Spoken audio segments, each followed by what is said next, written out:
Hello, welcome to my YouTube study channel, Siddharth Gupta Foundation Classes. Today we will discuss about the next agency of the United Nations Organization, that is UNESCO. सबसे पहले हमें ये पता होना चाहिए full form, जैसे WHO की full form थी वर्ल्ड हेल्थ ऑर्गेनाइजेशन। इसी तरीके से यूनेस्को की फुल फॉर्म है यू से यूनाइटेड, एन से नेशन, ई से एजुकेशनल, एस से साइंटिफिक, सी से कल्चर, ओ से ऑर्गेनाइजेशन।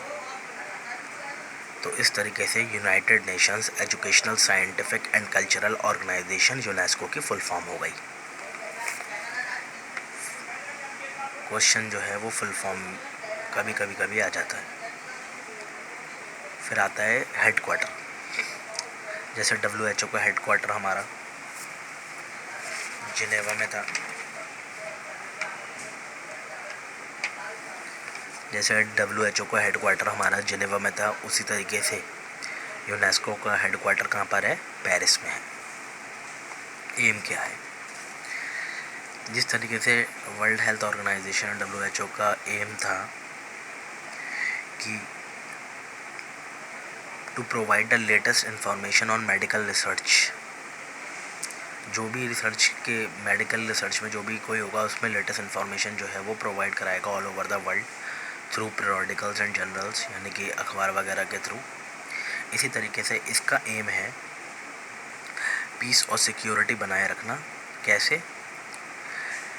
थ्रू द, जो भी मतलब इसके फुल फॉर्म में आ रहा है, through science, culture and education and communication, यानी कि पीस और सिक्योरिटी बनाए रखना देशों के बीच में, उनका सहयोग करके।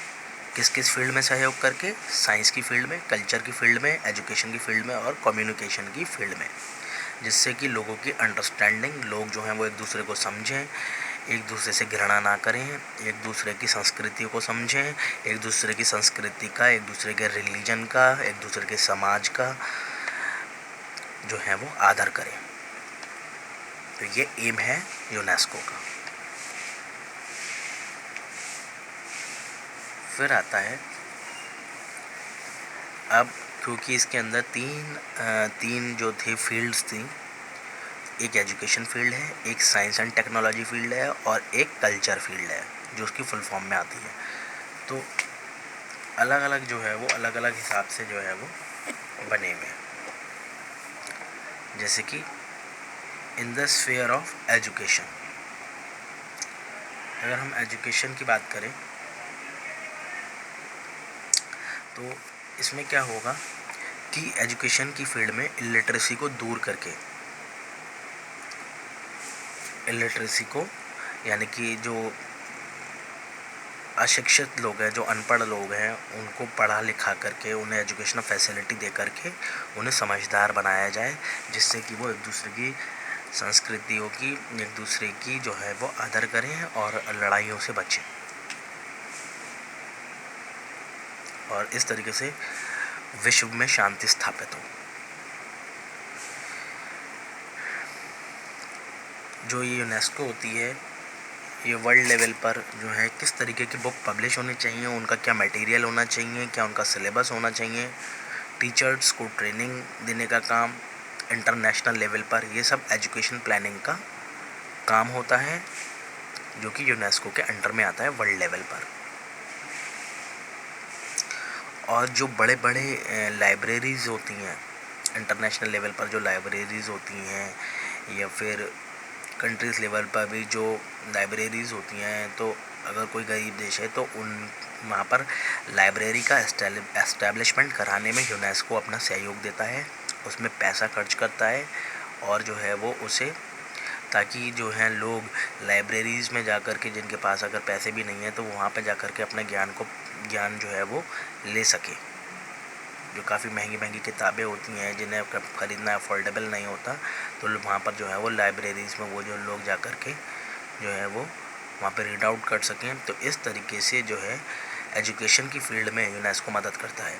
किस किस में? पहला, इलिटरेसी को दूर करके, to eliminate illiteracy by providing educational facilities. दूसरा, सलाह देता है टेक्स्ट बुक्स के बारे में, तो उसका सिलेबस कैसा होना चाहिए, टीचर को ट्रेनिंग दी जाती है और इस तरीके से जो है वो एजुकेशन प्लानिंग में मदद करता है। और तीसरा, library system in the establishment of libraries जो है इसका सहयोग होता है।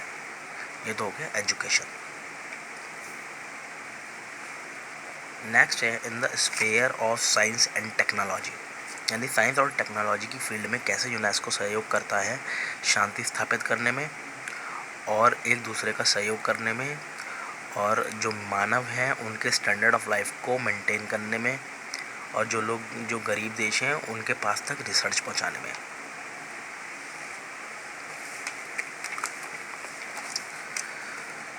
तो ये जो है प्रमोट करते हैं रिसर्च इन वेरियस, यूनेस्को का काम है रिसर्च करना अलग अलग साइंस सब्जेक्ट्स पर, चाहे वो सोशल्स हो चाहे वो साइंस हो, सब पर जो है वो रिसर्च की जाती है और उन रिसर्च को दूसरे देशों तक पहुंचाने का काम जो होता है वो यूनेस्को का होता है।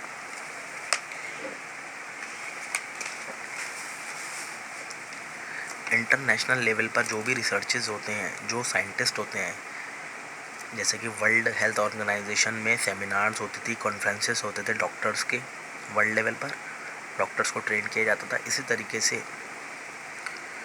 साइंटिस्टों की भी एक कॉन्फ्रेंसेस होती है, इनकी भी सेमिनार्स होती है, और ये जो सेमिनार्स होती है वो यूनेस्को के अंडर में आती है और यहाँ पर जो है वो अलग अलग साइंटिस्ट को ट्रेन किया जाता है, उनको नई नई रिसर्च के बारे में बताया जाता है जो अंडर डेवलप्ड और डेवलपिंग कंट्रीज है।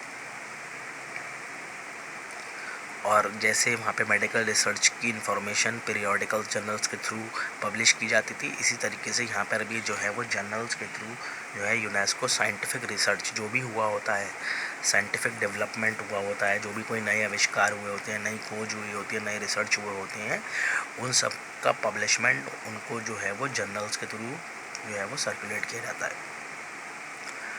और सोशल साइंस को भी जो है वो प्रोत्साहन दिया जाता है, जिससे कि वर्ल्ड लेवल पर किसी भी प्रकार की कोई भी टेंशन ना हो, समाज में किसी भी प्रकार की कोई टेंशन ना हो। तो समाज को साथ लेकर के चलने का काम जो है पूरे वर्ल्ड लेवल पर यूनेस्को का होता है। तो ये सब उसके हो गए फंक्शंस ऑफ यूनेस्को। अब आता है in the sphere of culture, culture की फील्ड में। तो कल्चर की फील्ड में क्या है, help members to preserve their culture.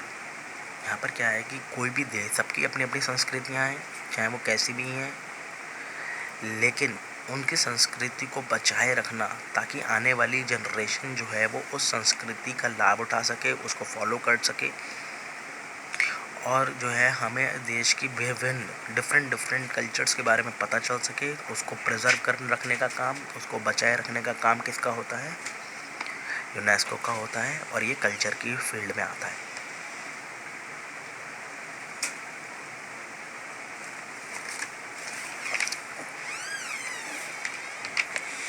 फिर helps to protect old manuscripts, जो पुरानी मैन्यूस्क्रिप्ट्स होती हैं, जो हैंड रिटन रिकॉर्ड्स होते हैं, जो बहुत पहले ज़माने में लिखे गए होते हैं, तो उन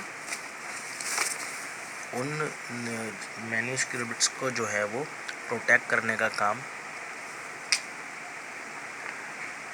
जो है वो किसका होता है, यूनेस्को का होता है। जितने भी मॉन्यूमेंट्स हैं, जैसे जितने भी 7 वंडर्स ऑफ द वर्ल्ड है, इनको बचाए रखने का काम, इनको प्रिजर्व रखने का काम, इनको प्रोटेक्ट करने का काम, कोई इनको अगर किसी प्रकार से अगर ये ख़राब हो रहे हैं, डिस्ट्रॉय हो रहे हैं जिस भी फैक्टर के, उस फैक्टर को हटाने का काम, कलाओं का काम, या चाहे अजंता एलोरा केव्स हो या किसी भी प्रकार की हो, तो उन सबको बचाने का काम जो है वो यूनेस्को का होता है। इस तरीके से कल्चरल एक दूसरे के संस्कृति को एक्सचेंज करने का काम और ओरिजिनल राइटर्स को बचाए रखने का काम भी है जो है वो यूनेस्को का होता है। और इंडिया का जो ताजमहल है उसको भी बचाए रखने का काम जो है वो यूनेस्को के अंडर में ही आता है। तो इस तरीके से ये हमारे कल्चर फील्ड में जो है वो वर्क है। तो नेक्स्ट वीडियो में हम नेक्स्ट एजेंसी पढ़ेंगे, फिर चैप्टर हमारा ओवर हो जाएगा, फिर नेक्स्ट चैप्टर पर जाएंगे। वीडियोस को आखिर तक देखें, समझें, रीड आउट करें, लर्न करें। Thanks, hope for the best, all the best.